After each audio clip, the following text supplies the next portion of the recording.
안녕하세요. 김동섭입니다. 1월 17일 아침 시작하도록 하겠습니다.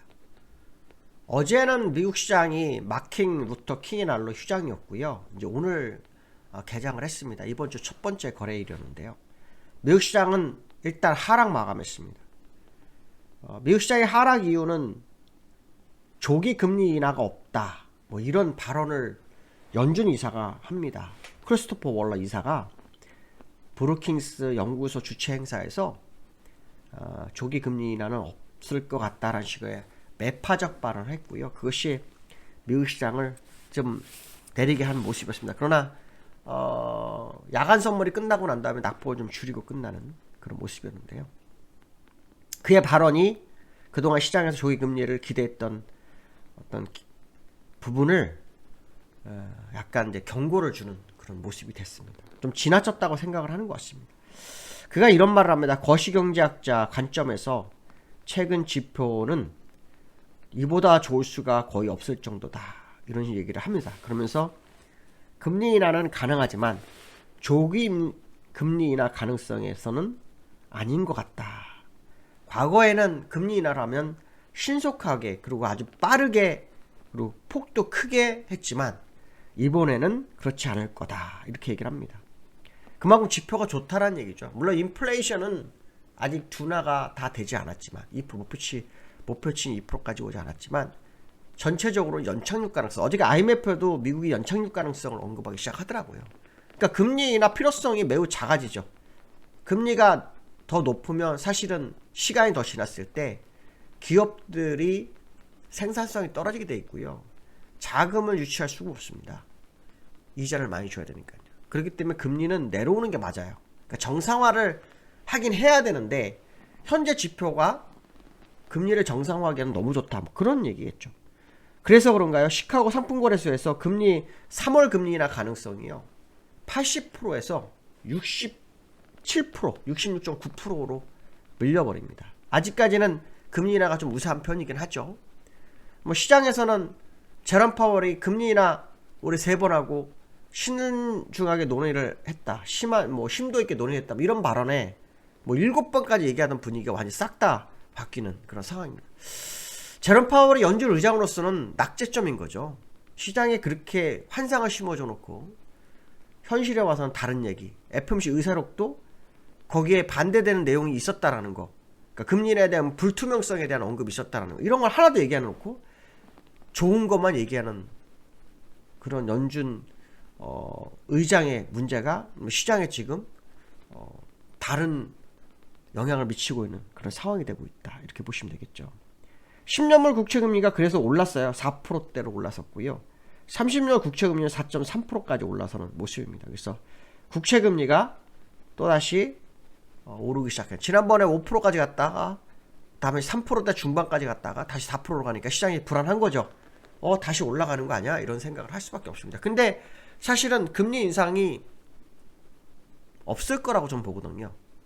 물론 인플레이션이 더 올라간다면 금리 인상을 해야 되겠지만 인플레이션이 3%대라 그러면 시장에서는 3% 뉴노멀 얘기가 오래전부터 나왔기 때문에 연준이 금리 인상은 못할 거라고 봅니다. 다만 시장에서 너무 기대감이 커짐으로 인한 부작용 이런 부분을 좀 막고자 하는 연준 이사들의 발언 아닌가. 제롬 파월이 너무나 꿈을 심어놨잖아요. 그거를 일단 해결하기 위해서 막 이렇게 매파적으로 발언하는 게 아닌가 그런 생각도 드는데요. 어쨌든 제롬 파월은 시장에 상당한 민폐를 끼친 상황이다 이렇게 저는 해석을 합니다. 좋게 얘기했으면 끝까지 밀고 나가게 유도를 해줘야죠. 근데 좋게 얘기해놓고 다른 사람 뒤치다거리 하는 것은 민폐죠. 그렇죠?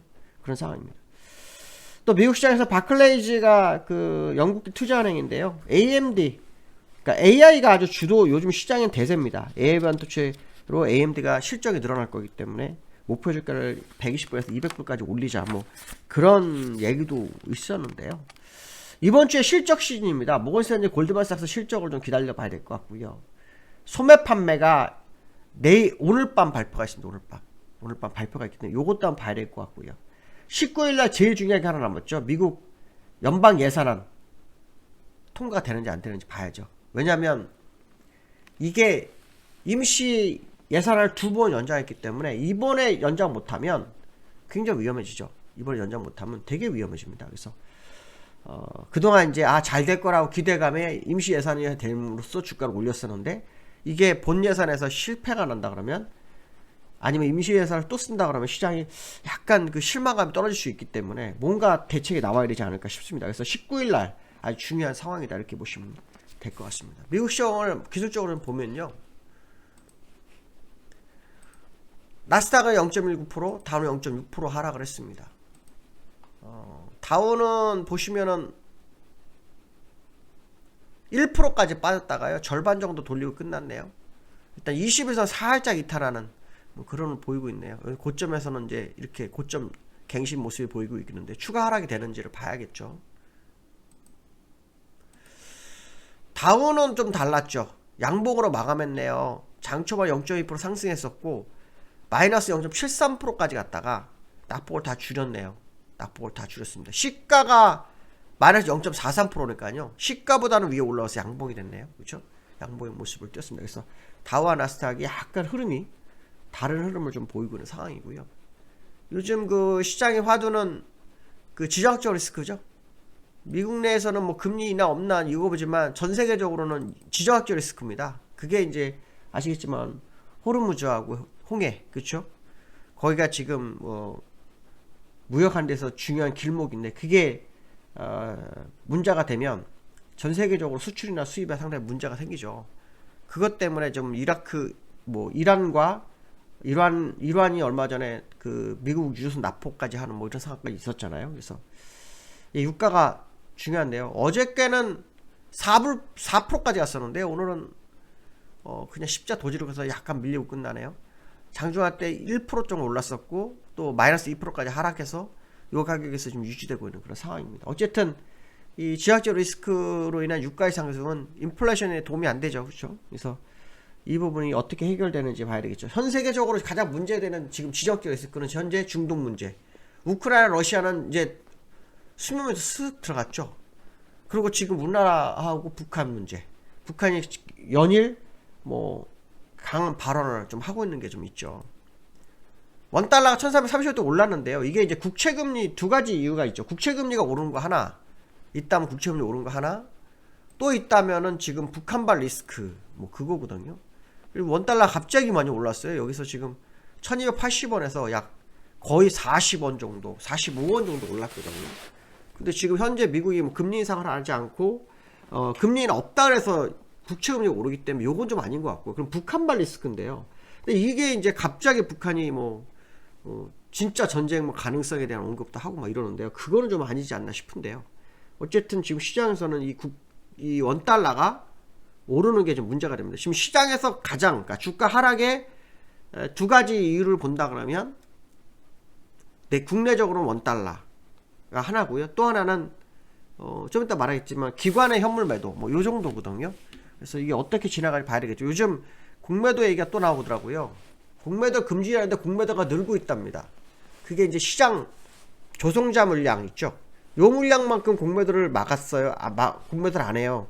그러니까 그게 문제가 되는지 오늘 뉴스 보면 증권주들은 지금 공매도가 산적하고 있다 그런 얘기 나오거든요. 그러면 요것도 금지가 돼야 되지 않나 그런 생각도 좀 드네요. 어쨌든 공매도 금지가 하는데 공매도 물량이 는다. 이거는 조금 아닌 것 같습니다. 어쨌든 코스피가 기관 현물 매도가 지속되고 있는데요. 어제도 매도였죠. 어제 4,000원 매도. 제가 어저께 공개방송 잠깐 했었는데요. 그때 제가 얘기해 준 것 하나가 뭐냐면 기관의 현물 매수 매도에 따른 시장의 움직임이라서 지금 주가 빠진 게 1월 3일이거든요. 여기 보시면 1월 3일날 엄청 팔았죠. 그때 외국인은 조금 팔았고 딱 외국인은 조금씩 샀고요. 여기 보시면 기관은 1월 3일부터 계속 매도를 치고 있습니다. 그래서 기술적으로 코스피를 보시면 1월 3일부터가 요 날입니다. 요 날부터 지금까지 기관이 현물 매도가 컸죠.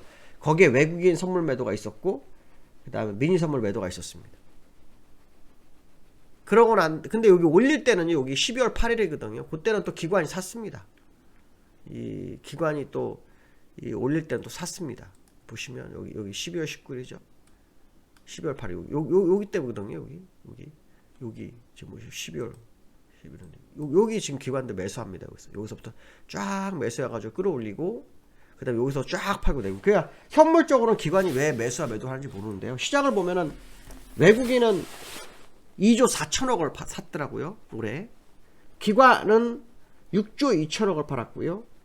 그 다음 개인은 3조 9천억을 샀습니다. 이제 이게 3전 플러스 뭐 2차 전지 다 포함돼서입니다. 그래서 지금 기관의 행보가 시장에 아주 중요한 상황이다. 이렇게 보시면 될 것 같습니다. 자, 오늘 여기까지 하겠습니다. 감사합니다.